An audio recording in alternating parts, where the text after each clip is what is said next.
이 장난감을 소개하는 짧은 영상을 올리면서부터 시작됐습니다. 영상에는 정치적인 내용도 없었고요. 특정 기업을 비판하는 내용도 없었습니다. 그저 장난감을 흔들며 나는 소리를 들려주는 평범한 영상이었는데요. 그런데 이해할 수 없는 일이 벌어졌죠. 화웨이가 이 영상을 당국에 신고한 겁니다. 화웨이는 해당 영상이 기업과 기업인의 이미지를 훼손하고 명예를 실추시켰다고 주장했습니다.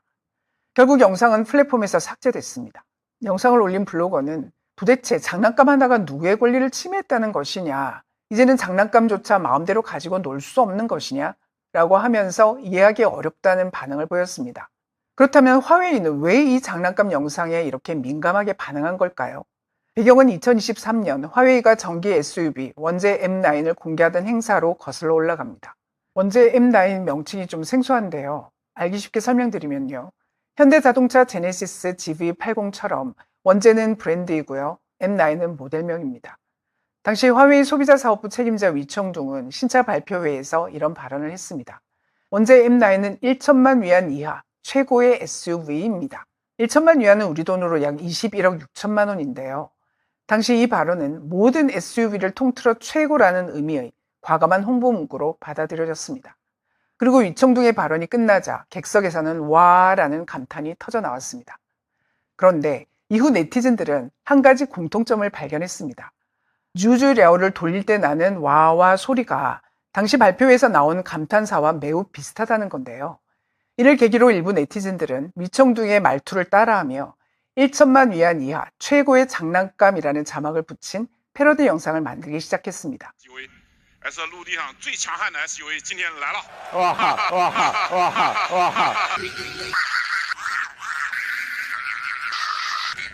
화웨이는 이를 기업과 경영진의 이미지를 훼손하는 행위라고 판단했고요. 여러 소셜미디어와 쇼폰 플랫폼의 관련 영상 삭제를 요청하기 시작했습니다. 문제는 여기서부터입니다. 화웨이를 직접 언급하지 않은 영상까지 삭제됐고 풍자 의도가 없는 계정들까지 함께 피해를 입었다는 주장이 이어졌습니다. 그리고 바로 그 순간 주주랴오는 중국의 검열과 표현의 자유를 둘러싼 논란의 상징으로 바뀌기 시작했습니다. 그러면서 흥미로운 일이 벌어졌는데요. 영상을 삭제할수록 사람들은 오히려 더 큰 관심을 보이기 시작했습니다.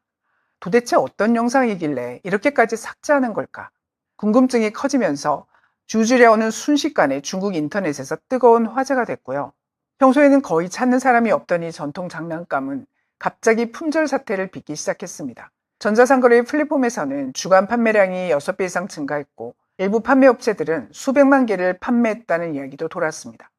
주주랴오가 하루아침에 전국적인 인기 상품이 되면서 네티즌들은 주주랴오를 직접 구입한 후 비슷한 영상을 촬영해 인터넷에 올리기 시작했습니다. 주주랴오를 돌고 화웨이 매장을 찾아가 장난감을 흔들기도 하고 주주랴오가 없으면 다른 물건들을 돌리며 새로운 패러디 영상을 만들었습니다. 인터넷에서는 매일 새로운 아이디어가 쏟아졌고요. 주주랴오는 중국 네티즌들의 집단적인 풍자 문화로 발전하기 시작했습니다. 온라인에서는 또 다른 현상도 나타났습니다. 누군가 주주랴오를 화면에서 직접 흔들어 볼 수 있는 웹사이트를 만들었는데요. 이 사이트에는 이미 55만 명이 넘는 사람들이 방문했고 누적 방문 횟수는 64만 회 이상, 이용자들이 화면 속 주주랴오를 흔들며 만들어낸 와 소리는 8,780만 회를 넘어섰습니다. 화웨이의 대표적인 광고 문구도 조롱의 대상이 됐습니다. 요요 선행, 압도적으로 앞선다는 의미의 표현을 네티즌들은 발음이 같은 흔들흔들 앞선다로 바꿔 패러디하기도 했습니다.